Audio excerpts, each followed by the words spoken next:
যারা এরকম লিথিনিয়াম 3.7 ভোল্ট ব্যাটারিগুলা জ্বালাই দিতে পারেন না, জ্বালাই দিতে গিয়ে ব্যাটারি গরম হয়ে নষ্ট হয়ে যায়, তাদের জন্যেই আজকের এই ভিডিওটি মনোযোগ দিয়ে দেখেন, তাহলে সহজেই জ্বালাই দিতে পারবেন। এরকম একটা ব্লেডের ধারায় ব্যাটারির দুই সাইডের পিনগুলা ভালোভাবে ঘষে নেবেন। পিনটির উপরে থেকে নিকেল বা ময়লা জাতীয় জিনিস ঘষে একদম পরিষ্কার করে দেবেন। যখন পরিষ্কার হয়ে যাবে তখন এই ভিডিওতে দেখানো মতো দেখেন পরিষ্কার হয়ে গেছে।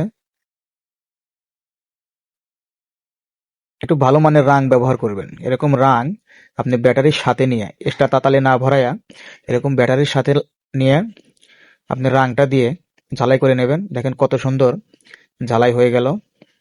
এই ঝালাই আর উঠবেও না। দেখেন তারটা ঝালাই দিয়ে টানাটানি করলেও তার কিন্তু ওখান থেকে খুলে আসবে না। এই ঝালাই দেওয়ার জন্য আর আপনি ঝালাই অ্যাসিডও ব্যবহার করা লাগবে না। দেখেন কতটা শক্ত হয়ে গেছে।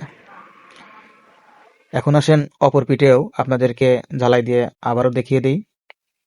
এরকম ভালোভাবে ঘষে নেবেন, ঘষে নিয়ে পূর্বের মতো ঝালাই করে নেবেন। এই ভিডিওটা দেখে যদি একটু উপকৃত হয়ে থাকেন তাহলে শেয়ার দিয়ে এবং ফলো দিয়ে পাশে থাকুন আরো নতুন নতুন ভিডিও পেতে।